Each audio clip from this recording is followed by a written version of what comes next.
তাফসীরের মধ্যে এসেছে একটা মহিলা একটা মা তার বাচ্চাকে কত ভালোবাসে। একজন মা যে সময় একটা সন্তান প্রসব করে, একটা সন্তান প্রসব করার পর মায়ের শরীর দুর্বল হয়ে যায়, মা সন্তানটাকে কোলে নিতে পারে না, মা সন্তানটাকে আদর করতে পারে না। কোন কোন বাচ্চা দেখা যায় আইসিইউতে ভর্তি করা আছে, কিন্তু মায়ের মনের মধ্যে বড় দুঃখ, মা যদি সন্তানটাকে কোলেও নিতে পারে না, সন্তানটা যদি কাঁদে, মায়ের ভালোবাসা মায় আর থাকতে পারে না। অনেক কষ্ট করে ছেলেটাকে কোলের মধ্যে নিয়ে নেয়, দুধ পান করায়। কিন্তু যেই দিন কিয়ামত হবে রে ভাই, যেই সময় জিবরাইল ইসরাফিল ফুঁক দিবে, এত ভয়ঙ্কর একটা আওয়াজ হবে, এই ভয়ঙ্কর আওয়াজের কারণে মা তার সন্তানের দিকে তাকাইবার সময় পাবে না। সেই যে মায়ের ভালোবাসা চলে যাবে, বাবার ভালোবাসা চলে যাবে। ও বন্ধুগণ আমার, এত ভয়ঙ্কর হবে, এত ভয়ঙ্কর হবে। যদি সেই সময় কোনো নারী যদি গর্ভবতী অবস্থায় থাকে, সেই দিন মহিলারা তাদের গর্ভ আর ধরে রাখতে পারবে না। সেই দিন অটোমেটিকলি মেয়েদের ডেলিভারি হয়ে যাবে। আল্লাহু আকবার। এত ভয়ঙ্কর একটি ঘটনা ঘটবে।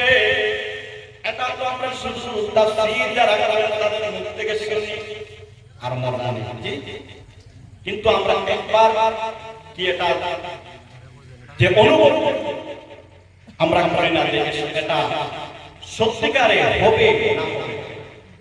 কিন্তু যেই সময় দেখা যায় জায়গায় জায়গায় ভূমিকম্প হয়, এই সময় আমাদের মনের মধ্যে এই ভয়টা আছে কিনা যে ও বন্ধুগণ আমার,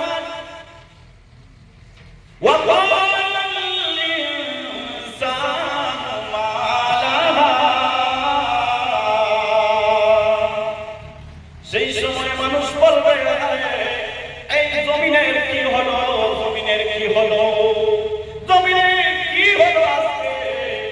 জমিন তার ভিতরে যাবতীয় সব কিছু বের করে দিল। আজকে জমিনের কি হলো।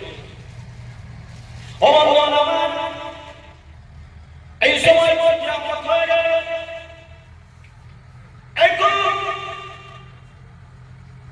কিয়ামতের সময় মানুষ উঠে গেল, মানুষকে হুকুম করা হবে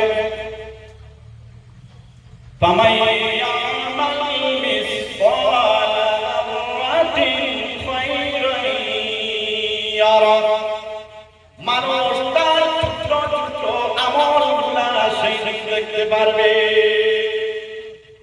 এখন কথা হলো যে আল্লাহ রাব্বুল আলামিন আমাদেরকে এই আমলগুলা কেন দেবেন?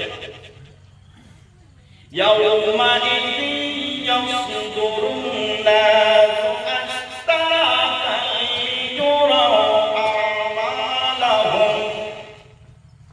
এই আমলগুলা আল্লাহ রাব্বুল আলামিন আমাদেরকে কেন দেখার সুযোগ করে দেবেন? এই দেখার সুযোগ করে দিবেন এই জন্য আমরা কোর্টের মধ্যে অনেক দেখার জন্য অনেক মিসালের এই সময় আদালতের মধ্যে এই সময় যারা সাক্ষী এগুলা দেখাতে ভয় কেন? এগুলা উকিল ফেসকার এগুলা বলেছে না যে তুমি এই কাজগুলা তুমি অমুক জায়গায় করেছো, এই মানুষ বলেছে, কিন্তু সেই দিন আর সাক্ষীর কোনো প্রয়োজন হচ্ছে না। সেই সময় সাক্ষীর কোনো প্রয়োজন হবে না। তোমার নামায় আমলটা তোমার সামনের মধ্যে রেখে দেওয়া হবে, আর বলবে ও বান্দা তুমি তোমার নামায় আমল তোমার চোখে তুমি ভরে দেবে।